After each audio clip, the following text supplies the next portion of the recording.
Bakit sila yun? Sir, parang Vice President. Ang pinakamakulit at pinaka-koelang naging presidente ng Pilipinas. ABS-CBN po, si Doris Bigornia po. Akala ko sa Lebanon.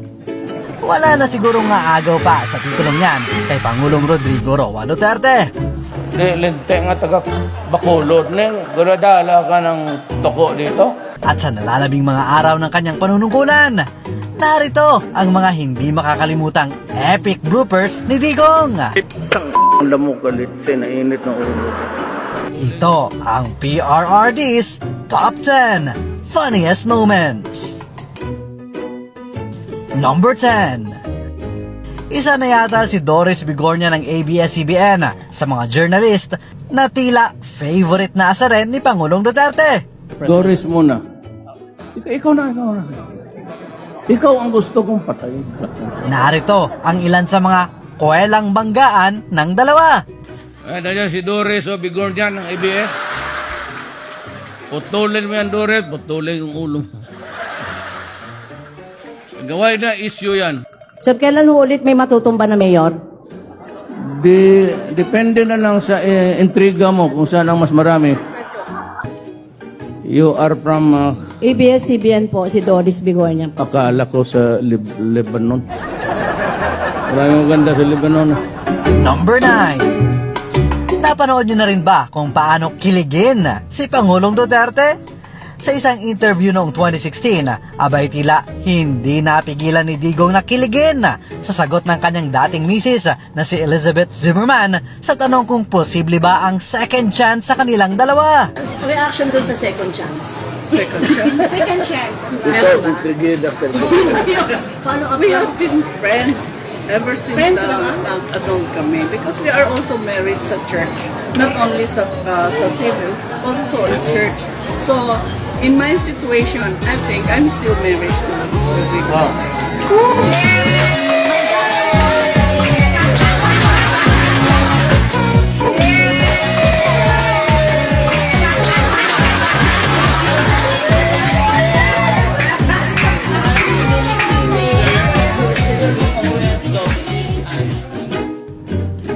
Number 8. Pwede man lang mag-toilet break habang nag-aantay? Sige, okay. Pangatlong ihi mo na yan, Mar.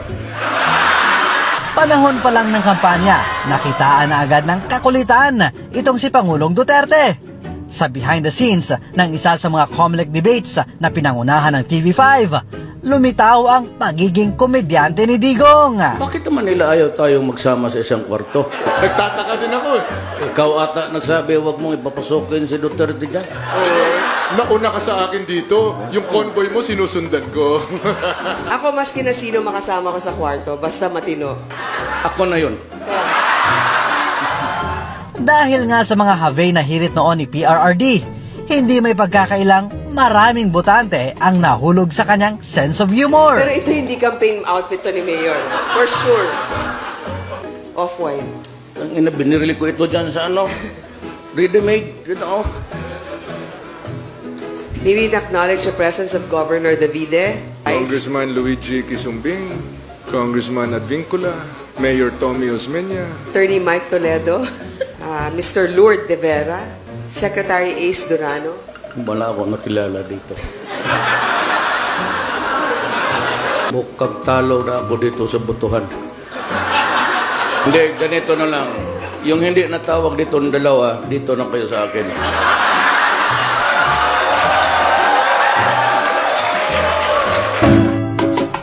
Number 7. Kinaaliwan din ng mga netizens ang videong ito ng labis na pagkamangha ni PRRD sa ginagamit niyang alcohol sprayer na disensor. Ito. Tingnan mo itong binigay na. Tingnan mo ha, pag ginanong ko. Alcohol. Yan. Kaya ako, kanina pa ako, sige, naglalaro ako. Nag-enjoy ako na parang sprout eh. Alcohol. Number 6. Sa awarding naman ng mga winning athletes ng 2019 Southeast Asian Games, agaw eksena itong skateboarder na si Marjeline Didal matapos na hamuning mag-dub si Pangulong Duterte. Abay syempre, game na game naman ang ating Pangulo.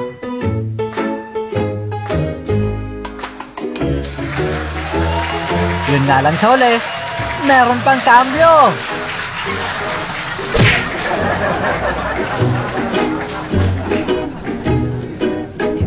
Number 5. Sa isang panayam naman ng international news network na Al Jazeera kay PRRD noong 2016 sa kasagsagan ng tukhang sa bansa, abay tila kinabahan ang reporter na ito nang biglang tumawag ng cut si Digong at may pinapakuha.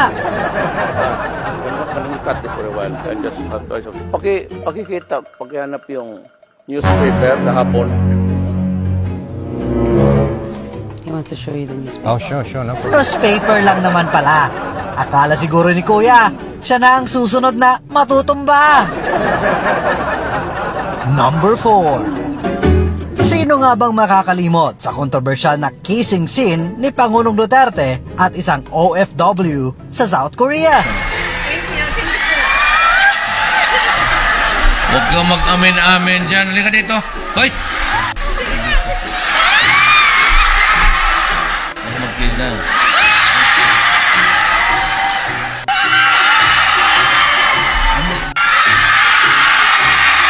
Umano ito ng iba't ibang reaksyon. Marami ang natuwa, pero marami rin naman ang nagtaas ng kilay. Pero ayon naman sa nasabing OFW, para kay Pangulong Duterte at para sa kanya, katuwaan lang naman daw at wala namang mali siya. Walang mali siya. Sa akin, sa kanya, walang ibig sabihin. Number 3. Natatandaan niyo pa ba ang ninja moves noon ni Ilocos Sur Mayor Chavit Singson kay Binibining Catriona?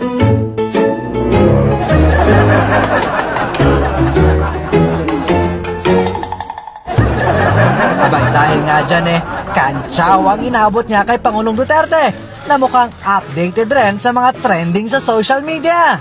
Ito si Bong. Sige siya, pinapanood niya yung gimmick mo doon sa... Sabi niya, tingnan mo talaga si Chavi ito. Sabi ko, huwag mong gawin, baka hindi totoo yan. Totoong patulog-tulog siya, pero we can only say good luck and may the next mission be accomplished. Number 2. Bago pa man naging mortal na magkalaban sa politika, abay maraming Pilipino noon ang kinikilig rin sa kanila. Bakit si Lenny? Ay, ako sabihin, nahiya ako. Maganda siya. President. Parang Vice President na yun, di ba? Mga panahong tila may spark pa ang kanilang mga mata. The love team we failed to protect. Yun ang sabi ng iba. Pupunta rin ako dito kasi nandito si Vice President. Kung saan siya nagapunta, nagpasunod-sunod ako. Biyuda kasi. Annoyed ba ako sa... annoyed ako sa asawa. Ma'am, balita ko may boyfriend ka. Do not be offended, pero yung sabi nila, hindi yung totoo. Number 1. Pero sa lahat na yata ng nakabangayan ni Pangulong Duterte, si dating Senador Laila de Lima na marahil ang pinaka hindi na malilimutan. Aawa na po ako sa inyo, mahal na Pangulo. Tigilan niyo na po ako. Ano pong gusto niyo sa akin? May gusto po ba kayo sa akin? Sir, Senator De Lima was asking if may gusto daw po ba kayo sa kanya. Ano? She was asking, sir, kung may gusto daw po ba kayo sa kanya. Masyado na nila akong ginigipit, inaapi. Tapos ganyan pang gagawin nila. Lahat na lang sinisisi sa akin. And they call themselves men. At syempre, ang pinaka-epic, ang hindi malilimutang reaksyon ni Digong nang magtagpo ang kanilang landas ni De Lima sa Kongreso.